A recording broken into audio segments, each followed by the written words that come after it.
Note: risk assessment and internal control. Audit risk means the risk that the auditor gives an inappropriate audit opinion when the financial statements are materially misstated. Audit risk का ये मतलब होता है कि auditor ने ऐसा inappropriate audit opinion दे दिया, मतलब ऑडिटर ने कुछ और दे दिया और बल्कि जो मटेरियल मतलब जो फाइनेंशियल स्टेटमेंट थे वो मटेरियली मिसस्टेटेड थे। और ऑडिट रिस्क का फॉर्मूला होता है एक IR into CR into DR। IR CR DR होते हैं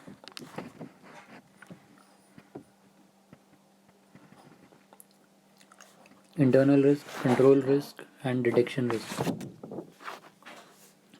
assessment of risk matter of professional judgement. The internal control structure in an organization is referred to as the policies and procedures established by the entity to provide reasonable assurance that the objectives are achieved. The internal control structure in an organization is referred to as the policies and procedures established by the entity to provide reasonable assurance that the objectives are achieved. Scope and benefits of internal control system. What are the scope and benefits of internal control system? Facilitates the effectiveness and efficiency of operations. Help ensure the reliability of internal and external financial reporting. Helps ensure the reliability of internal and external financial reporting. Internal and external financial reporting. Assist compliance with laws and regulations. Help safeguarding the assets of the entity. This is what internal control system helps in. Facilitates the effectiveness and efficiency of operations, help ensure the reliability of internal and external financial reporting, assist compliance with laws and regulations, help safeguarding the assets of the entity. What are the objectives of internal control system? Objectives relating to accounting systems. Objectives relating to accounting systems are authorization, promptly recorded, safeguarded from unauthorized access, use or disposition. Assets and records are safeguarded. Authorization of a transaction through general or specific management, promptly recorded, appropriate manner, promptly recorded in appropriate manner. Transactions are promptly recorded in appropriate manner. Assets and records are safeguarded from unauthorized access, use, or disposition. Assets are verified at reasonable intervals and appropriate actions and any discrepancies are dealt with. Assets are verified at reasonable intervals and appropriate actions are taken against any discrepancies. The basic accounting control objectives which are sought to be achieved by any accounting control system are the basic accounting control objectives which are sought to be achieved by any accounting control system.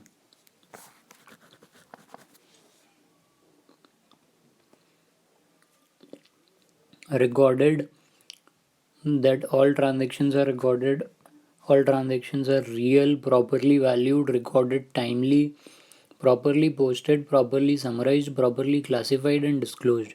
Record किया हो, real हो, value सही हो, time correct हो, post properly हुआ हो, summarised properly हो, classified और डिस्क्लोज प्रॉपर किया गया हो.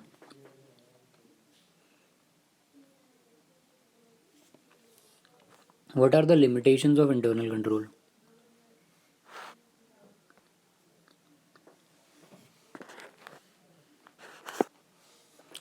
Limitations of internal controls can provide an entity with only reasonable assurance and not absolute assurance. क्योंकि subject to inherent limitation, inherent होती हैं लिमिटेशंस, अंदर ही होती हैं जिनको आप कभी हटा नहीं सकते. Cost of an internal control does not exceed the expected benefits. Transactions of unusual nature, potential for human error, circumstances of internal controls through collusion with employees. Person responsible for exercising an internal control could abuse that responsibility. Manipulations by management. Cost of an internal control does not exceed the expected benefits. Cost of an internal control does not exceed the expected benefits, transactions of unusual nature, potential for human error, circumvention of internal controls through collusion with employees. Person responsible for exercising an internal control could abuse that responsibility. Manipulations by management.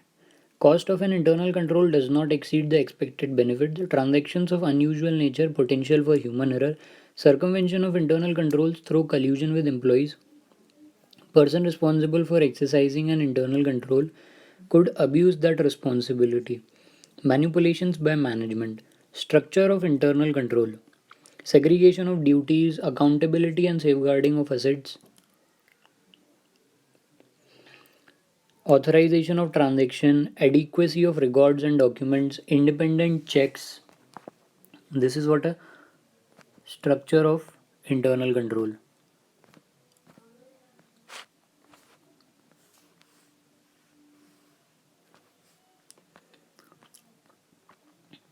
Next components of internal control, ये answer भी है book का.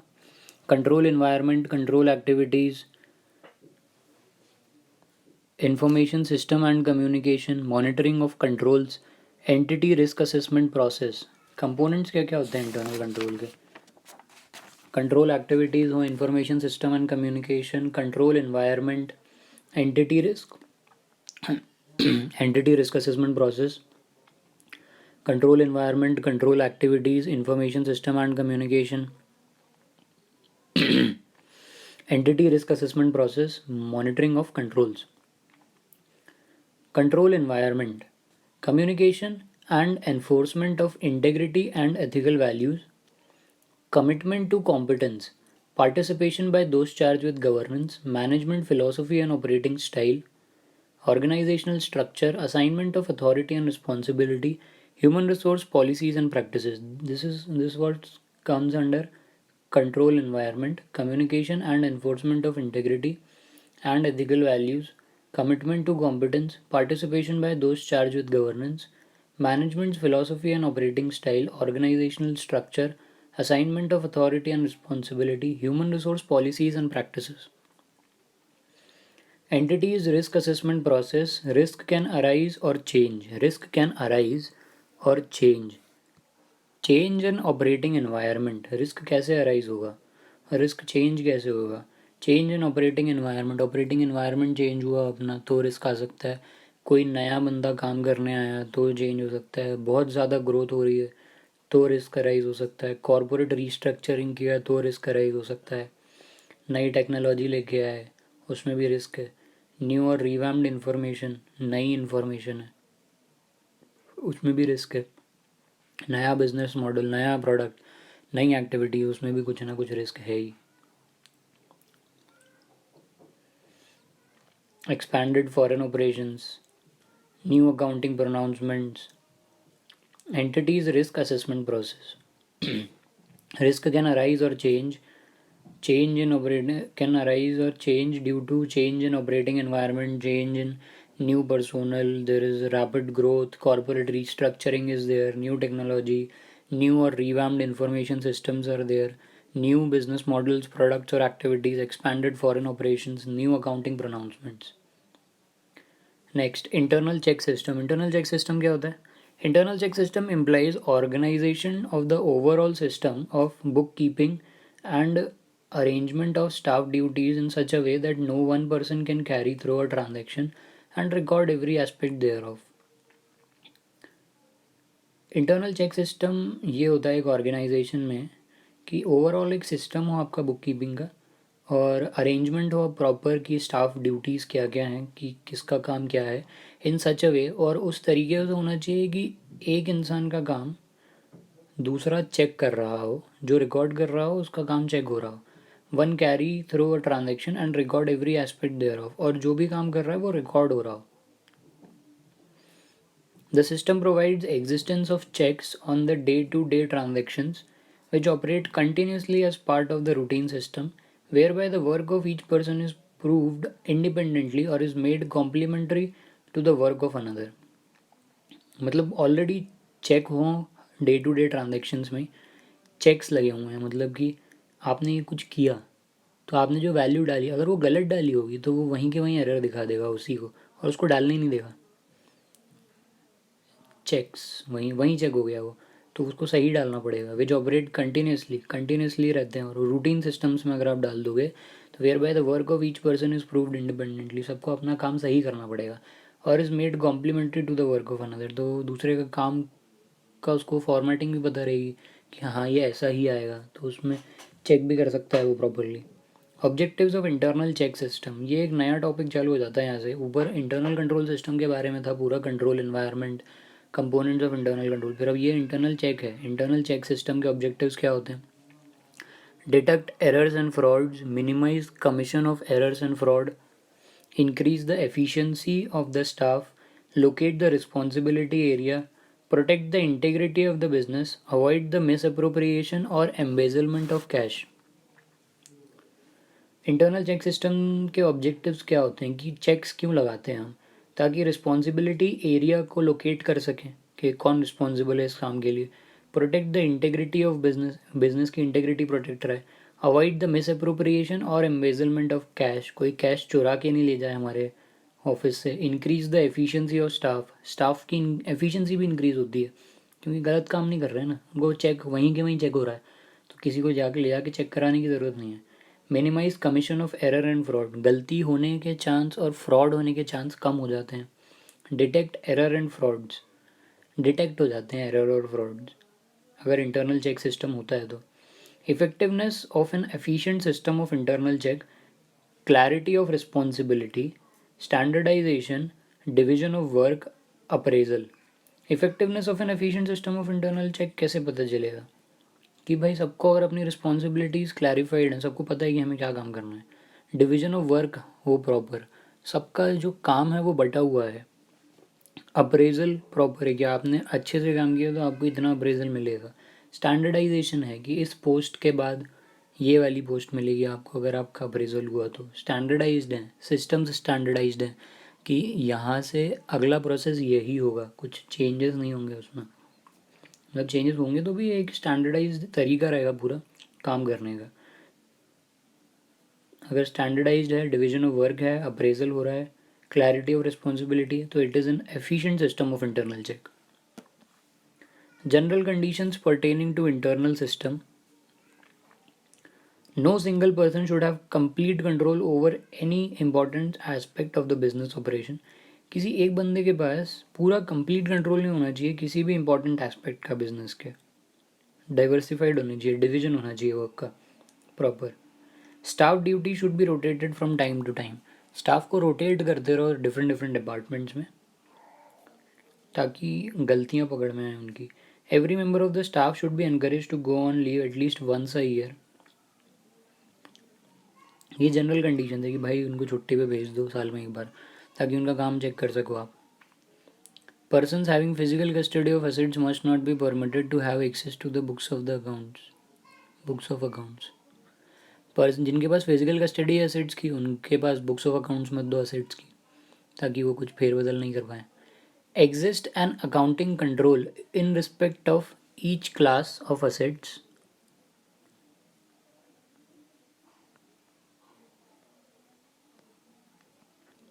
persons having physical custody of assets must not be permitted to have access to the books of accounts। Exist an accounting control in each class of asset, her class of asset में एक accounting control लगाओ आप ताकि उसमें कुछ fraud और error ना हो सके। Mechanical devices should be use, mechanical devices का यूज़ करो for maintaining internal check system. Deviation should be reconciled, अगर कुछ डेविएशन होता है प्रोसेस में तो उसको रिकनसाइल करो, उसके रिजल्ट को कि क्यों डेविएट हुआ उसको करेक्ट करो। Deviation should be reconciled. For inventory taking trading activity should be suspended, जब आप इन्वेंट्री काउंट करने जाओगे तो जो ट्रेडिंग एक्टिविटीज़ हैं उसको सस्पेंड कर दो उस टाइम के लिए ताकि उस at that point upon inventory exact बता सकें। Financial and administrative power should be distributed very judicially, जो फाइनेंशियल और एडमिनिस्ट्रेटिव पावर्स होते हैं उनको ऐसे डिस्ट्रीब्यूट करो आप कि वो जुडिशियस रहे, मतलब प्रॉपर रहें, करेक्ट रहें, जिसके हाथ में जो होना चाहिए उसके हाथ में वही पावर हो, ताकि डिसीजंस सही बंदा ले सके. Periodical verification and testing of different sections of accounting records.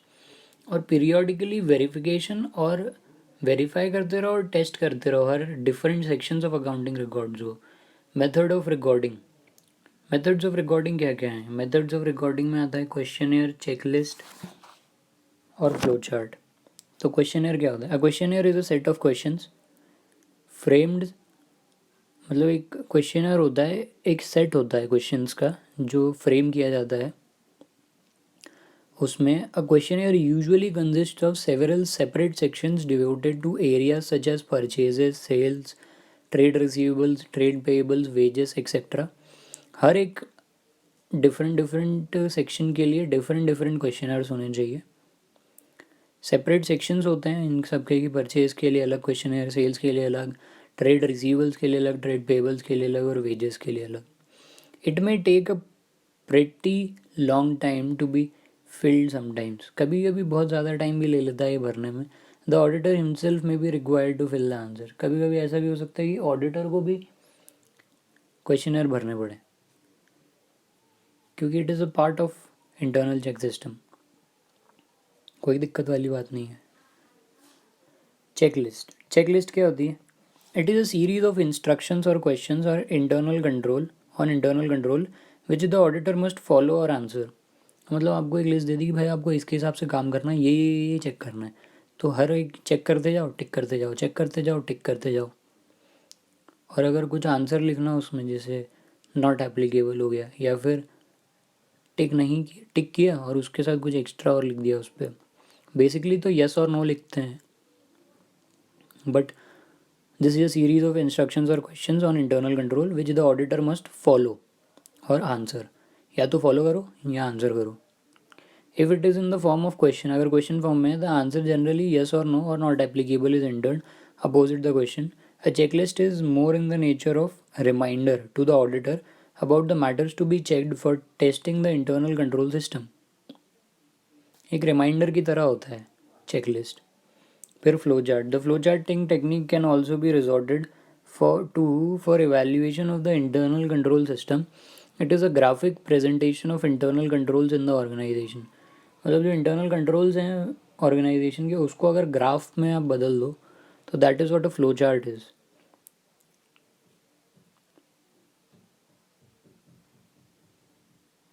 उससे आप इवेल्युएट कर सकते हो इंटरनल कंट्रोल सिस्टम को. ये एक टेक्निक है इंटरनल कंट्रोल सिस्टम को रिकॉर्ड करने की. It provides the most concise and comprehensive way for reviewing the internal controls. एक छोटा और कॉम्प्रिहेंसिव, इफेक्टिव, मतलब कंसाइज और कॉम्प्रिहेंसिव वे है जिससे आप रिव्यू कर सकते हो इंटरनल कंट्रोल्स को. इसलिए पढ़ते टाइम भी फ्लो चार्ट से पढ़ो तो बहुत इजी होता है. जैसे सेक्शंस होते हैं, आईडीटी पढ़ते टाइम अगर आप आईडीटी, लॉ, डीटी, इनमें अगर आप चार्ट से पढ़ो तो प्रॉपरली आपको समझ में आता है कि हाँ कहाँ से क्या जा रहा है, कौन सा सेक्शन किससे कनेक्टेड है, इससे क्या होगा, वो सब चीज़ें. Essentially, a flowchart is a diagram full with lines and symbols. Most effective way of presenting state of internal controls is flowchart. A flowchart is normally a horizontal one in which documents and activities are shown to flow horizontally from section to section. Self-contained, complete and meaningful for evaluation of internal control. Self-contained होता है, ये खुद ही समझाता है, complete होता है एक तरीके से, और meaningful होता है for evaluation of internal control.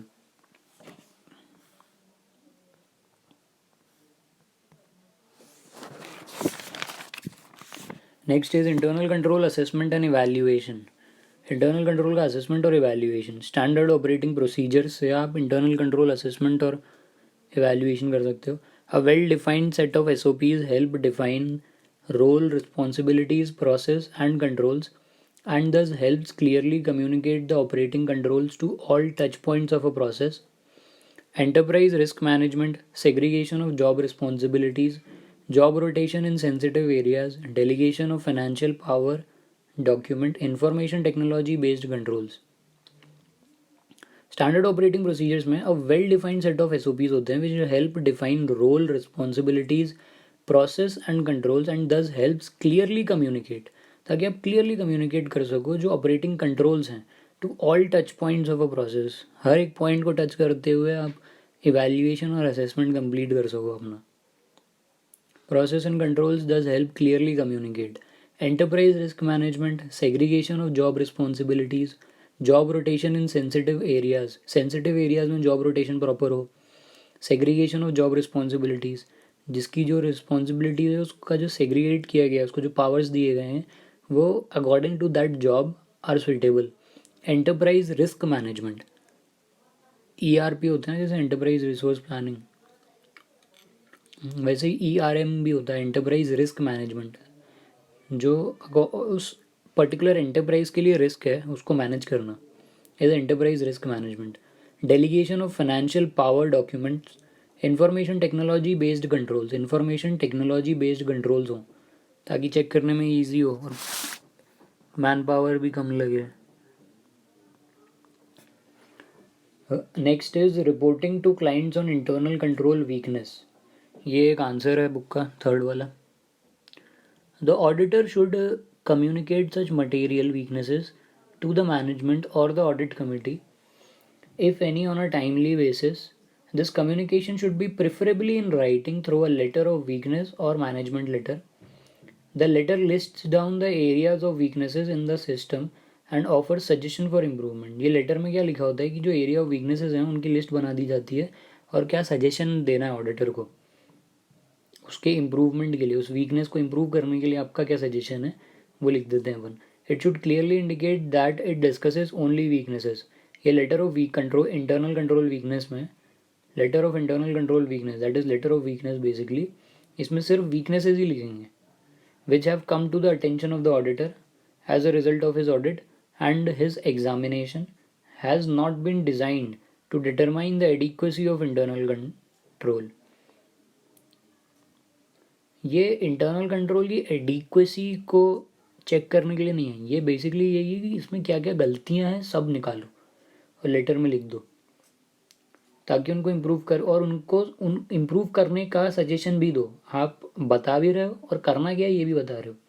This letter serves as a valuable reference document for management for the purpose of revising the system and insisting on its strict implementation.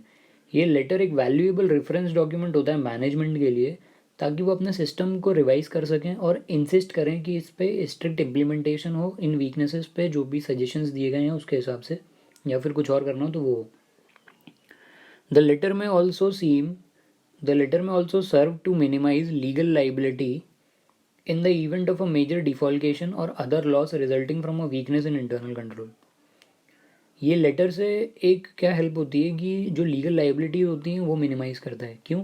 क्योंकि अगर कुछ इवेंट होने वाला होगा जिसमें गलती हो सकती है फ्यूचर में और उसके लिए इसने पहले से ही अपने को लेटर ऑफ वीकनेस दिया हुआ और बता दिया है कि भाई ये काम आप मत करो और कर भी रहे हो तो ऐसे करो तो ज़्यादा दिक्कत नहीं होगी, तो उससे अपनी लीगल लाइबिलिटी मिनिमाइज हो जाती है और other losses resulting from a weakness in internal control minimise हो जाते हैं। कभी कभी ख़त्म भी हो जाते हैं बट मिनिमाइज भी हो जाते हैं क्योंकि चेक हो रहा है आपका प्रॉपर, होने से पहले ही आपको पता है कि यार ये हो गया तो दिक्कत होगी, तो इसलिए आप उस पर चेक कर रहे हो। Risk based audit, risk based audit क्या होता है इसकी तो डेफिनेशन है, रट लो। Risk based audit is an approach to audit that analyzes audit risk, set materiality thresholds based on audit risk analysis, and develops the audit programs. Risk based audit is an approach to audit that analyzes audit risk, sets materiality thresholds based on audit risk analysis, and develops audit programs. Audit that analyzes audit risk is risk based audit. Set materiality thresholds based on audit risk is risk based audit. Analysis and develops audit programs is risk based audit. Next is general steps in the conduct of risk based audit. ये answer है एक fifth वाला। Understand auditee operations to identify and prioritise risk. Auditee की जो operations हैं उसको understand करो, उसको समझो ताकि आप रिस्क को आइडेंटिफाई कर सको और प्रायोरिटाइज कर सको, रैंकिंग दे दो कि ये वाला रिस्क ज़्यादा इंपॉर्टेंट है, इसके बारे में पहले देखना है, उसके बाद बाकी के देखना है. Assess audit management strategies and controls to determine residual audit risk. Assess audit management strategies and controls to determine residual audit risk. Manage residual risk to reduce it to acceptable level. Residual risk है उसको manage करो और उसको reduce करो to an acceptable level. Inform auditee of audit results through appropriate report. Inform auditee of audit results through appropriate report. Auditee को inform करो audit results के बारे में थ्रू अप्रोप्रिएट रिपोर्ट, प्रॉपर एक रिपोर्ट बना के. ऑडिटर का काम है ये. Manage residual risk to reduce it to acceptable level. Manage करो रिस्क को ताकि रिस्क का लेवल कम हो जाए. Assess audit management strategies and controls to determine residual audit risk.